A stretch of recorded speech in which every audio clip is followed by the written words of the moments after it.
इस गठबंधन से एक अच्छा माहौल जो है वो भाईचारे का बना है। और जो यंग जनरेशन है जिनके अंदर कुछ करने की इच्छा है, जो लंबे समय से कांग्रेस और भाजपा की भ्रष्टाचार की नीतियों से परेशान है,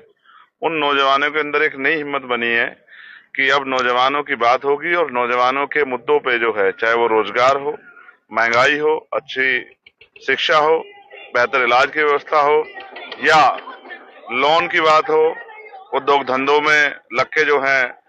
उनके विकास की, रोजगार की बात हो, या फिर कुटीर उद्योग लग के महिलाओं तक जो है रोजगार पहुंचाने की बात हो, या कानून व्यवस्था बेहतरीन करने की बात हो, सब चीजों पे जो है हमारा गठबंधन बहुत सक्रिय तौर पे काम कर रहा है। और मेरा भरोसा है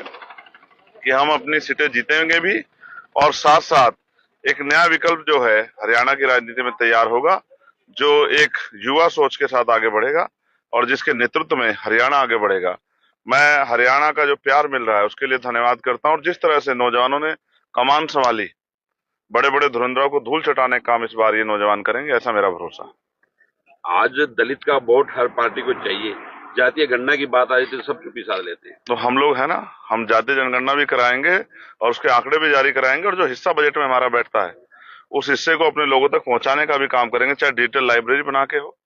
चाहे स्पोर्ट कॉलेज बना के हो, चाहे गांव में जो है ट्रैक बना के हो, और तमाम तरह के प्रयास करके विकसित गांव बने। शहर तो विकसित है और शहरों में तो बहुत बड़ी आबादी रही, लेकिन गांव विकसित हो और गांव की प्रतिभा का सम्मान हो। मेरा तो ये मत है कि स्पोर्ट में गांव की जो प्रतिभा है अभी दब जाती है, उस प्रतिभा को मुख्य धारा से जोड़ने के लिए जितना बेहतरीन प्रयास होगा कि हरियाणा का नौजवान प्रदेश का और देश का नाम दुनिया में रोशन करे, इसके लिए भी हम लोग संकल्पित है और इसके लिए हम लोग काम भी कर रहे हैं। हमारा रेजिमेंट अगर किसी वक्त उसको खत्म कर दिया गया। ये एक बड़ा हिस्टोरिकल विषय है, मैं चाहता हूं कि लोग इसको पढ़ें। जब मैं इस बात की मांग उठाता हूं तो लोगों को लगता है कि चंद्रशेखर जो मांग कर रहे हैं वो जाति के आधार पर मांग है, लेकिन लोगों को ये नहीं पता कि इस देश में ये रेजिमेंट थी और इस रेजिमेंट ने अपनी बहादुरी से, अपने पराक्रम से बैटल ऑफ ऑनर का जो है प्राइज अपने नाम लिया, और मैंने उसको बहाल करने की मांग की थी, क्योंकि लंबे समय से इस जाति को ये कहा गया है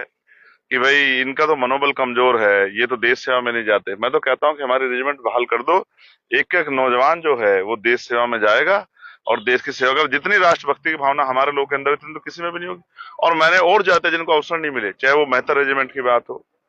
चाहे वो गुजर रेजिमेंट की बात हो, ही रेजिमेंट की बात हो, मैंने सभी रेजिमेंट की मांग की है कि नई रेजिमेंट बनाई जाए, क्योंकि आज देश का नौजवान जो है वो देश सेवा करना चाहता है और उसको मौका मिलना चाहिए। तो जैसे और रेजिमेंट है इस तरह से रेजिमेंट बने और चमार रेजिमेंट बहाल की जाए, क्योंकि इस रेजिमेंट ने, उस रेजिमेंट का जो उसको बंद करने का जो एकमात्र कारण था वो ये था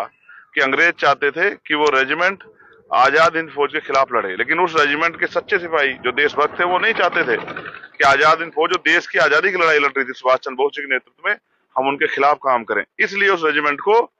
बंद होना पड़ा, हमारे लोगों ने को अपना सम्मान और नौकरी गंवानी पड़ी, लेकिन हमारे लोगों ने उसकी कभी परवाह नहीं की, ना नौकरी की परवाह की, ना सम्मान की, लेकिन देश के साथ खड़े रहे।